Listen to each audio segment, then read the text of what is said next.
সিলেট শহরের নাগরী চত্বর, নিকটেই জালালাবাদ পার্ক।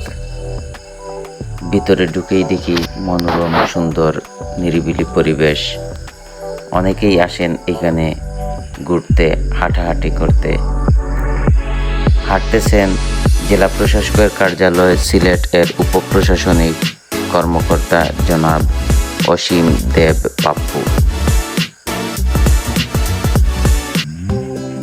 ওনার সাথে হাঁটতে আসছি আমি নিজেও।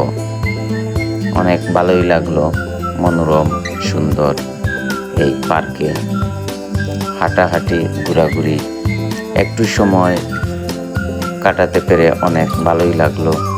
কর্মব্যস্ততার মধ্যেও শহরের সুন্দর এই পরিবেশে হাঁটতে খুবই ভালো লাগলো। অবশেষে কিছু সময় হাঁটাহাঁটির পর বেরিয়ে আসলাম, সুন্দর সময় কাটালাম জালালাবাদ পার্ক।